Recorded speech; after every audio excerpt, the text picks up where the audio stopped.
I have the privilege of introducing Drew Mendoza. He's back visiting with us again and speaking to us. He has an extensive bio. I showed him the bio before I got up, and he said the thing I really want you to talk about for 30 seconds is the fact that he is part of an organization that has worked with over 2,000 families across 70 countries, and he and his partners have written over 50 books on this topic. So while he has spoke on CNN and PBS and other opportunities, the key thing is that he's focused on business, and he's here to share with us today. Drew, welcome.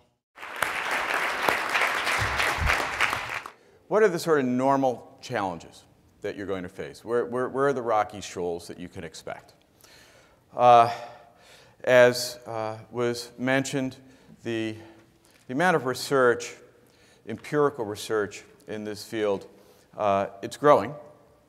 Back in the day, in around 1990, I think it was, with then Arthur Anderson, may they rest in peace, I was at Loyola University in Chicago, and we conducted a survey that went on to become the American Family Business Survey, which is a longitudinal study, and I think we started with 60,000 American businesses in this data set, and they've been tracked over time.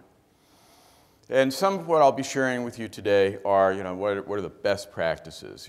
When we've done the regressions, what pops out as being significant and of advice.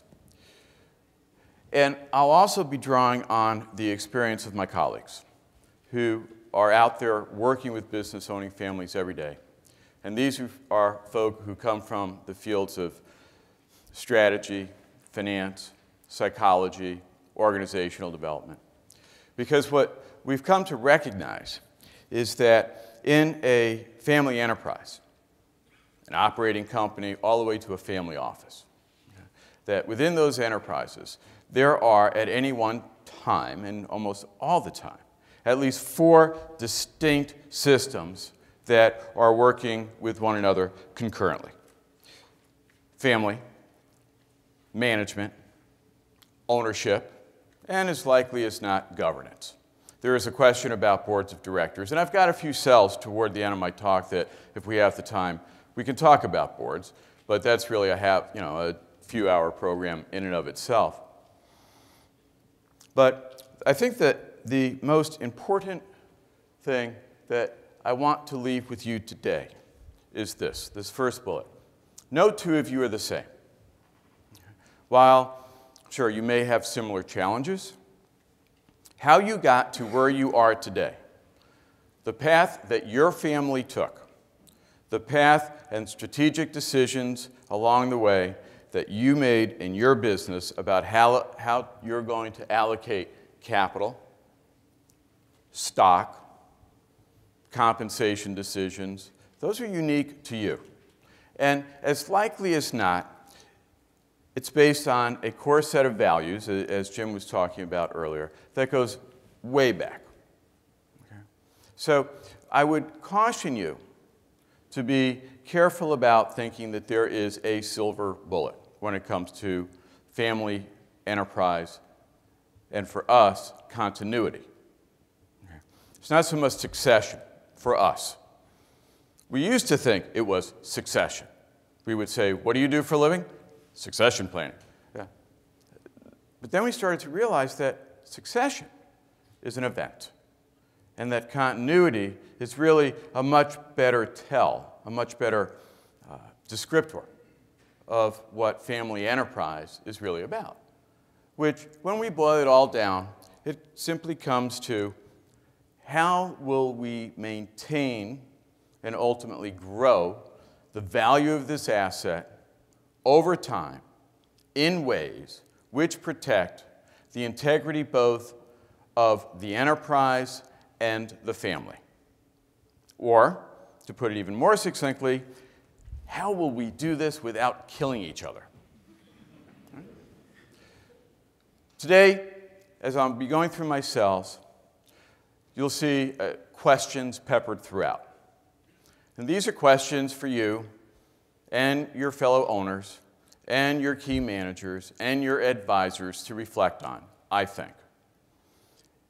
And all of these questions, I think, we think, need to be talked about and addressed in deliberate, business-like manners before you can, with any sense of real satisfaction, we think, pull triggers on the future. And I'll share with you what we have found to be processes and structures and plans that will help you successfully navigate the rocks that are out there. Now, you've heard, I'm sure, that only 30% of family businesses make it to the second generation. Only 11% of family businesses make it to the third, only 4%. That's panic selling. There's an inverse to that. And by the way, that's our research. Okay, it was done back in the 1980s, and it was based on the Illinois Manufacturers Directory, which has been being published since forever. And John, my fellow partner and colleague in crime, went back 100 years of this book, looked at all the listings, looked for where there were 2 or more folk of the same name among the executive officers.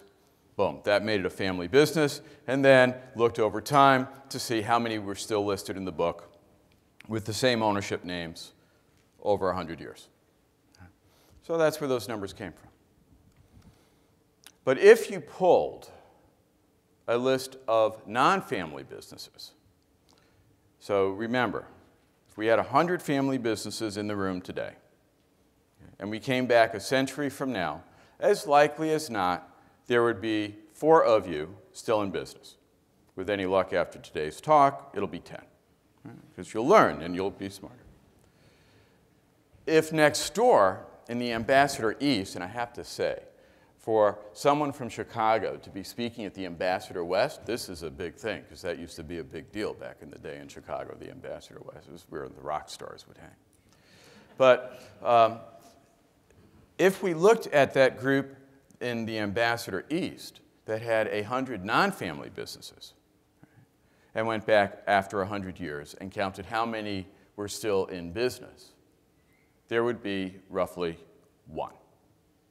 So the good news is, your chances of continuity and success, and successful continuity, are at least 400% better.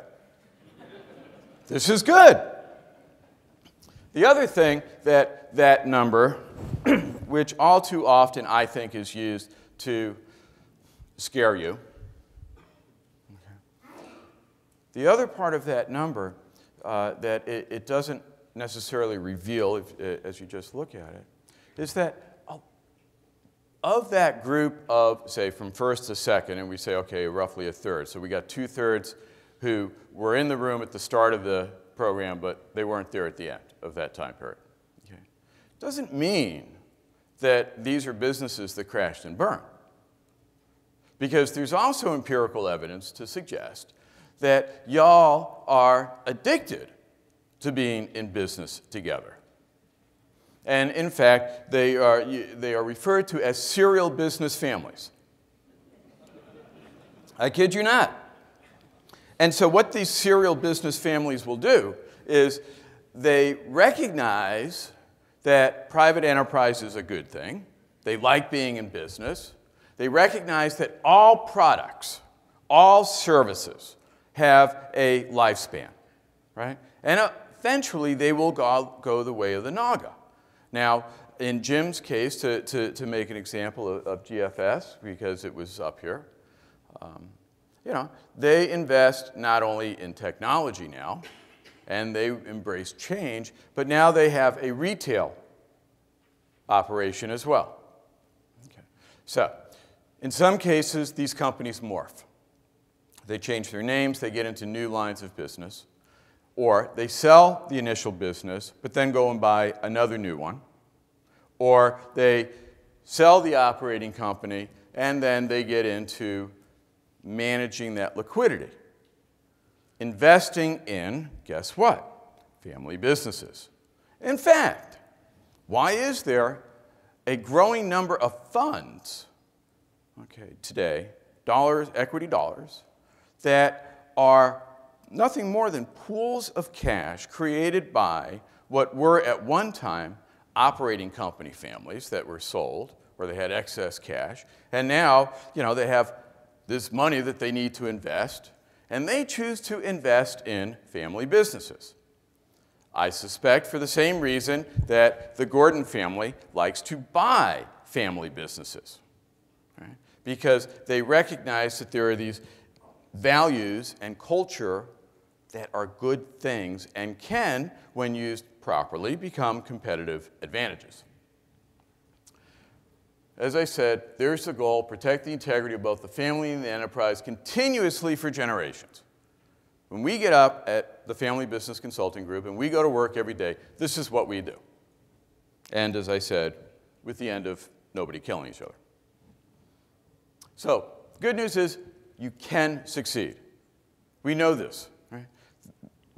We've seen it happen time and time again. And trust me, ladies and gentlemen, no matter how bad you think it is, no matter how crazy your uncle is, no matter how nefarious your cousin may be, as likely as not, there are workarounds, and there are ways to address it. But the thing is, entrepreneurs are not big on, how do I do this? Asking for help. They don't like to read the instruction manual. Have you noticed that? Right? Of course I can rebuild it. Not a problem. I can fix that engine. You get under, you this, you that, you get some tool. That's the way they're wired. What we find is that because the stuff that you're going to be addressing, because those things, those mileposts, are normal and predictable, that if you do enough reading, that if you spend enough time hanging out here, and it can't just be you, right? You need to have everybody with you. Because if only one person knows it, it's not going to work. Okay? You need to have spouses, adult children, fiancés. Okay? It needs to be transparent, collaborative, I think. And when it's like that, it tends to work best. Because then everyone's using the same nomenclature. We can put some ground rules in place of how we're going to do this. We can appreciate that this is a process. Do not come to the meeting today thinking, we're finally going to get the answer to the question. It doesn't work that way. In fact, we find that in the best cases, there's never an announcement. There's never a discovery of, now we know who's going to be driving the bus next. Instead, it becomes a news item that really isn't news, and everyone kind of looks and says, well, yeah, kind of knew that was coming. Can we now get back to work? So it becomes self-evident. It rises to the top through a process where the answers are not surprises, and announcements do not have to be made. And those of you in the next generation, if there are 2 or more of you who are in a horse race competing for that #1 slot, a few words of wisdom. Parents do not like to choose. And the more you force them to choose, the more reasons they'll find to delay making the choice. It's divisive. Moms and dads don't like to pick one over the other. I'll come back to that later. There's a lot of help available. I mean, look at this place. Right? Look at the research that's being done here now. Then within your trade association, and read. And by the way, throughout my cells today, and Ellie tells me that if you'd like a copy of these cells, they will be mailed to you by email, or they'll be available through the website or some such thing. But read. And so what I've done here is, in green, I've highlighted topics that you can find very easy to read books on. And I'm not making a pitch. I just want to make you aware that in your brochure, there's a little catalog of some of the books that we've written. Okay? So read. Okay? I know you don't like to read, but read. Read the instruction book. It helps.